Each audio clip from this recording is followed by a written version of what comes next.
अस्सलाम वालेकुम दोस्तों, इन चैनल मौज़म फ़कर में खुश आमदीद लें। जनाब army chief general Asim Munir साहब से मुलाकात की ख्वाहिश लिए या मुलाकात के चक्कर में खैबर पख्तूनख्वा के वज़ीर आला अली अमीन गंडापुर साहब जो हैं वो आज इस्लामाबाद पहुंच चुके हैं और एक मुमकिना तौर पर आमना सामना जो कि गैर रस्मी तौर पर होगा, इस गैर रस्मी आमने सामने को एक बाज़ाब्ता मुलाकात की शक्ल देने की कोशिश की जाएगी। और इस चाय की टेबल पर होने वाले आमना सामना में अली अमीन गंडापुर साहब हाथ जोड़कर गिड़गिड़ाते हुए, कंधों को नीचे करते हुए और सर को झुकाते हुए चीफ ऑफ आर्मी स्टाफ से इस बात की दरखास्त करेंगे कि पैन को थोड़ा यार टाइम दे दो, ताड़ी बड़ी मेहरबानी। और देखना यह है कि अली अमीन गंडापुर साहब की तरफ से ये जो बाज़ाब्ता मुलाकात की ख्वाहिश है, क्या इस ख्वाहिश को जो है वो पजीराई मिलेगी, कबूलियत मिलेगी? क्योंकि इस हवाले से पाकिस्तान तहरीके इंसाफ की पॉलिटिकल कमेटी की तरफ से भी एक अहम तरीन पेशरफ सामने आई है। और देखना यह है कि पाकिस्तान तहरीके इंसाफ जो अभी तक इस उम्मीद का दामन थामे हुए है कि ये जो भी हल्की फुल्की सी रियायतें मिली हैं, इन रियायतों के चक्कर में वो एक मुकम्मल डील हासिल करने की कोशिश कर पाएंगे। और इसके लिए अली अमीन गंडापुर साहब उनके सफ़े अव्वल के प्लेयर साबित होंगे। इस हवाले से पाकिस्तान तहरीके इंसाफ की पॉलिटिकल कमेटी के इजलास में भी अहम फैसले किए गए हैं। वो फैसले क्या हैं इसके ऊपर बात करते हैं, लेकिन उससे पहले बात करते हैं जनाब खित्ते की बदलती हुई सूरत हाल की। क्योंकि खित्ते की बदलती हुई सूरत हाल पाकिस्तान के अंदर माइक्रो इकोनॉमिक स्टेबिलिटी के लिए एक बहुत बड़ा सेटबैक साबित हो सकता है।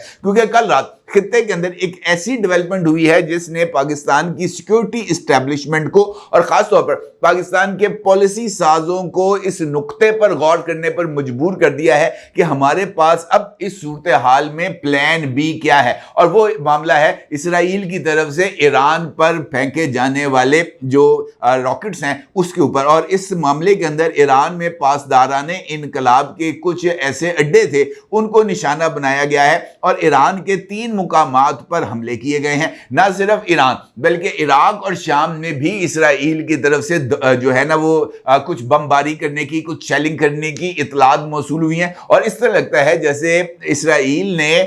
ईरान, शाम और इराक तीनों के अंदर अपने महाजों को खोल दिया है और वो ग्रेटर इसराइल के हवाले से जो एक उनकी अपनी ख्वाहिशात हैं नील से लेकर फुरात तक, उसको अमली जामा पहनाने के लिए अब वो कुछ सरगर्म होते हुए नजर आ रहे हैं। और ये जो हमला हुआ है, इस हमले में एक जानिब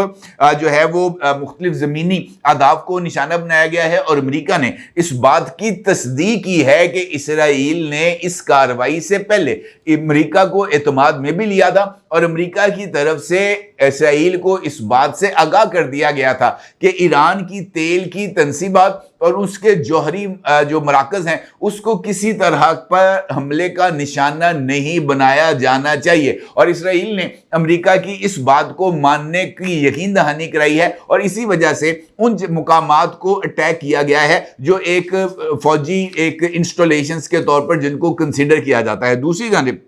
यह मामला भी ईरानी सरकारी मीडिया के जरिए रिपोर्ट किया गया है कि जोरदार धमाकों की आवाज़ें मुकामी वक्त के मुताबिक रात 2 बजे सुनी गई, लेकिन इब्तदाई रिपोर्ट्स के मुताबिक कोई नुकसान नहीं हुआ। और ईरान के सरकारी मीडिया का कहना था कि ज़िंदगी मामूल के मुताबिक चल रही है। ईरान के सरकारी टीवी ने ताज़ा तरीन सूरत हाल में बताया है कि इमाम खुमैनी इंटरनेशनल एयरपोर्ट समेत तेहरान के एयरपोर्ट्स पर ऑपरेशन मामूल के मुताबिक जारी है। और खबर रसां इदारे का यह भी कहना है कि इस्लामी इनकलाबी गार्ड्स के जिन अड्डों पर हमला किया गया वहां पर कोई नुकसान नहीं हुआ। अमेरिकी खबर रसा इदारे एसोसिएट प्रेस के मुताबिक तेहरान में एक शहरी ने अपना नाम जाहिर न करने की शर्त पर एपी को बताया कि कम से कम 7 धमाकों की आवाज़ें सुनी गईं जिसने करीबी इलाकों को हिला कर रख दिया। दूसरी जानिब जो ईरान की तरफ से और इतलात आ रही हैं वो भी बहुत ही ज़्यादा अहमियत की हामिल हैं। उनका ये कहना है कि ईरान का दावा है कि ये हमले नाकाम बना दिए गए हैं और ईरान के एयर डिफेंस सिस्टम ने ये जो मिसाइल इसराइल की तरफ से आ रहे थे इनको रास्ते में ही इंटरसेप्ट करके इसको नाकाम बना दिया है और उन तमाम मिसाइल्स को नाकारा बना दिया है। और ईरान के एयर डिफेंस सिस्टम की तरफ से जिस तरह ईरान ये दावा कर रहा है कि उनका एयर डिफेंस सिस्टम इस वक्त मुकम्मल तौर पर ऑपरेशन है, और जिस हवाले से उन्होंने इस बात का दावा किया है कि ईरान की जो एयर डिफेंस सिस्टम है उसने इसराइल की तरफ से किए जाने वाले इस हमले को नाकाम बना दिया है, तो ये बहुत ही ज्यादा अहमियत का हामिल है। ये जो ईरान की एक नीम सरकारी खबरसां एजेंसी है तस्नीम, उसके मुताबिक ये दावा भी किया गया है कि इसराइल को अपने हमलों पर मुतनासिब रद्द अमल का सामना करना पड़ेगा। और ये इस बात की तरफ इशारा है कि मुमकिना तौर पर इस खित्ते की सूरत हाल जो है वो अप्स एंड डाउन्स का शिकार होने जा रही है, और ये सूरत हाल किसी भी तौर पर पाकिस्तान के लिए फीजेबल नहीं है, क्योंकि अगर ये खित्ता किसी भी तरीके से जंग की आग में धकेला जाता है या खित्ते के अंदर जंग के शोले भड़क पाते हैं तो पाकिस्तान अपने दामन को इस आग से नहीं बचा पाएगा। और ईरान के ऊपर हमला खास तौर पर पाकिस्तान की शिया कम्युनिटी के लिए एक बहुत ही ज्यादा गमो गुस्से का सबब बनेगा। और पाकिस्तान के अंदर अमूमी तौर पर सूरत हाल यही है कि लड़ाई चाहे किस जगह मर्जी हो, हमने अपनी ही इमलाक को जलाना है। और ऐसी सूरत हाल में जलसे, जुलूस, धरने और एहतजाज एक मर्तबा फिर पाकिस्तान की इकोनॉमिक प्रोग्रेस के रास्ते में रुकावट बन जाएंगे। अभी हाल ही में अगर आप गौर करें तो पाकिस्तान की स्टॉक मार्केट 90,000 पॉइंट्स को टच कर रही है, और ये एक ऐसा पैमाना है जो इस बात की तरफ इशारा कर रहा है कि पाकिस्तान अब मैक्रो इकोनॉमिक स्टेबिलिटी की तरफ भी जा रहा है। और खुद IMF व वर्ल्ड बैंक इस बात का इशारा कर रहे हैं, बल्कि कल भी एक प्रेस रिलीज के अंदर इस बात का इजहार किया गया है कि अगले बरस से पाकिस्तान के अंदर महंगाई की शरह जो ऑलरेडी उसका ग्राफ नीचे की तरफ है, अगले साल से इस ग्राफ के अंदर मजीद कमी आएगी और पाकिस्तान के अंदर महंगाई की में जो मौजूदा लहर है उसके अंदर मजीद कमी आएगी और लोगों की जिंदगियों में आसानी पैदा होगी। लेकिन उसके लिए बुनियादी शर्त है कि हमारे कुर्बो जवार में हमारे पड़ोसियों के अंदर भी इस्तेकाम रहे। अब अगर एक लम्हे के लिए हम इस बात को फर्ज कर लेते हैं, सिर्फ एक लम्हे के लिए, कि ये जो खित्ता है वहां पर जंग जो है खुदा ना खास्ता या ये जो झड़पें हैं ये जारी रहती हैं, तो उसके नतीजे में वो पूरे का पूरा सी रूट जो गुजरते हुए जहां से अशिया और खासतौर पर पेट्रोल और दीगर चीजें पाकिस्तान पहुंचती हैं वो तमाम की तमाम चीजें बहुत ही ज्यादा वल्नरेबल हो जाएंगी, और उसमें जो रिस्क फैक्टर है वो और ज्यादा इन्वॉल्व हो जाएगा, जिसके नतीजे में दुनिया भर के अंदर फूड इन्फ्लेशन में इजाफा होगा। और फूड इन्फ्लेशन में इजाफे के नतीजे में पाकिस्तान के अंदर भी वो दबाव हमें बर्दाश्त करना पड़ेगा। और अगर ये जो जंग शुरू हो जाती है तो इस सूरत हाल में इंटरनेशनल प्रेशर भी पाकिस्तान के ऊपर आएगा और पाकिस्तान को ईरान के हक में खड़ा होने से या ईरान के लिए आवाज बुलंद करने से रोका जाएगा। और ये सूरत हाल भी किसी तौर पर पाकिस्तान के लिए फेवरेबल नहीं है। इस सूरत हाल में जहां पर एक खित्ते के अंदर बदलती हुई सूरत हाल पाकिस्तान पर दबाव डाल रही है, ऐसे में इंटरनल प्रेशर्स भी पाकिस्तान की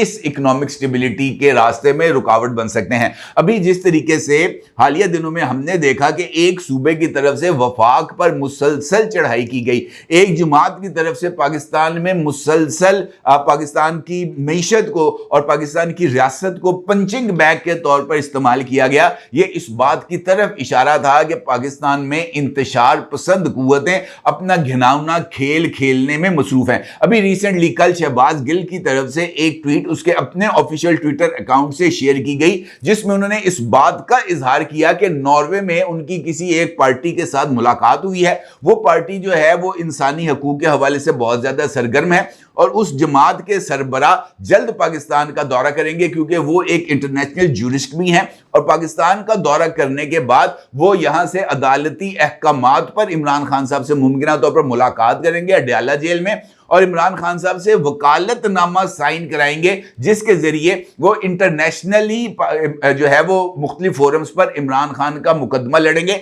और एक और पोस्ट में इस बात का जिक्र किया गया जो शहबाज गिल के साथ होने वाली गुफ्तगू से मंसूब थी कि ये जो नॉर्वे की तंजीम है ये इमरान खान की तरफ से दस्तखत कराए जाने वाले वकालतनामे की बुनियाद पर इमरान खान के मुकदमे को इंटरनेशनल कोर्ट ऑफ जस्टिस के अंदर यानी आलमी अदालत इंसाफ में इस मामले को उठाएगी और पाकिस्तान की रियासत को बतौर रियासत इमरान खान के मुजरिम के तौर पर पेश करेगी, जो इस बात की तरफ इशारा है कि ये गेम जो है ये बहुत ही ज्यादा ना सिर्फ इसके फैलाव में इजाफा हो रहा है बल्कि इसके असरात भी पाकिस्तान पर नमूदार होंगे। अब इस सूरत हाल में अगर पाकिस्तान तहरीक इंसाफ की पॉलिटिकल कमेटी कल रात होने वाले इजलास में अली अमीन गंडापुर को इस मामले के लिए गो हेड देती है कि वो मोहतरम याहिया अफरीदी साहब के बतौर चीफ जस्टिस पाकिस्तान हल्फ बर्दारी की तकरीब में शरीक हों और इस मौके से फायदा उठाते हुए चाय पे, जो कि वहां पर एक गैर रस्मी तौर पर मुलाकातें होती हैं और मुख्तलिफ जो सियासी रहनुमा है वो एक दूसरे के साथ इंटरेक्शन करते हैं और इस मौके पर चूंकि सर्विसेज चीफ्स भी मौजूद होते हैं तो उसके साथ भी एक इंटरेक्शन का मौका मिलता है।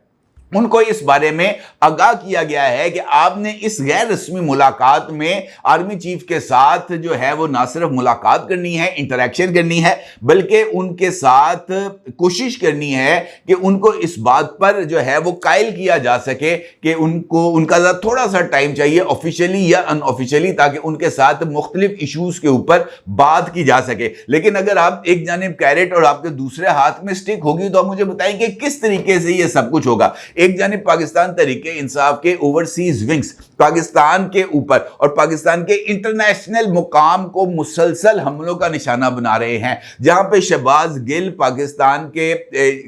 के मुकदमे को लेकर, इमरान खान के मुकदमे को लेकर आलमी अदालत इंसाफ में जा रहे हैं और पाकिस्तान की हुकूमत को वहां पर और पाकिस्तान की रियासत को वहां पर एक मुलजिम के तौर पर, एक मुजरिम के तौर पर कटहरे में खड़ा करना चाहते हैं। ऐसी सूरत हाल में अली अमीन गंडापुर की बात कौन सुनेगा, जहां पर बार बार एक बात को स्टैब्लिश किया जा चुका है कि पाकिस्तान तहरीक इंसाफ को असल में उसका ओवरसीज जो ग्रुप है और खास तौर पर उसका सोशल मीडिया विंग है जिसको जिब्रान इलियास चला रहे हैं, वो ही ड्राइव कर रहे हैं। तो ऐसी सूरत में अली अमीन गंडापुर की बात पर कौन यकीन करेगा? अली अमीन गंडापुर की बात को तो इमरान खान वजन नहीं देते, बाकी लोगों ने किसने वजन देना है? लेकिन चूंकि मौके की मुनासबत से फायदा उठाना जरूरी था, लिहाजा इसके लिए इस आमने सामने को कैश कराने और उसके चक्कर में एक अर्जी डालने को ज्यादा मुनासिब तस्वुर किया गया। अलबत्ता अगर आप गौर करें तो यह वही पाकिस्तान तहरीके इंसाफ है जो 26वीं आईनी तरमीम को तस्लीम नहीं करती। 26वीं आईनी तरमीम को तस्लीम ना करने का मतलब यह है कि वो 26वीं आईनी तरमीम के तहत होने वाले किसी भी फैसले को दुरुस्त तस्लीम नहीं करते। अब या तो पाकिस्तान तहरीके इंसाफ को 26वीं आईनी तरमीम को तस्लीम कर लेना चाहिए, उसको दुरुस्त तस्लीम कर लेना चाहिए और इसी बुनियाद पर याहिया अफरीदी साहब की अपॉइंटमेंट को भी दुरुस्त तस्लीम कर लेना चाहिए, तब तो ये बात समझ में आती है। लेकिन ऐसा तो नहीं हो सकता कि मीठा मीठा हप हप कड़वा कड़वा थू थू, ऐसा नहीं हो सकता कि जो चीज हमारे हक में बेहतर हो या जिसको हम ये समझते हो कि अभी इसको टारगेट करना मुनासिब नहीं है, क्योंकि अभी हमने टारगेट कर लिया तो फिर हमें मुस्तकबिल में इसका नुकसान उठाना पड़ सकता है। तो ये इनफैक्ट एक चालबाजी है, एक जिसे हम ये कह सकते हैं कि एक ये फ्रॉड है जो खेलने की कोशिश की जा रही है और पाकिस्तान की इस्टेब्लिशमेंट, पाकिस्तान की रियासत, पाकिस्तान की मुक्तदरा एड्डे भी भोले नहीं कि जनाब वो इनकी इन चालबाजियों को समझ ना सके। अगर पाकिस्तान तहरीक इंसाफ वाकईतन इस्टेब्लिशमेंट के साथ अपने ताल्लुकात को ठीक करना चाहती है तो उसको शहबाज गिल, मुईद पिरजादा, हैदर मेहदी, आदिल राजा, जिब्रान इलियास, अजहर मिशवानी, ये इस तरह के तमाम कैरेक्टर्स को कैंडे में लाना होगा, क्योंकि उसके बगैर ये मामलात ठीक नहीं हो सकते। जब तक बाहर बैठे हुए लोग पाकिस्तान की रियासत पर हमला आवर होते रहेंगे, उस वक्त तक अगर कोई ये समझता है कि एस्टैब्लिशमेंट के साथ पाकिस्तान तहरीक इंसाफ का सीज फायर हो सकता है, तो मेरा यह ख्याल है कि वो एमको की जन्नत में ही रहता है और एमको की जन्नत ही उसका मेरा ख्याल है एक दुरुस्त मुकाम हो सकता है। अपने जरूर इजहार कीजिएगा। आपको बहुत शुक्रिया। अल्लाह हाफिज।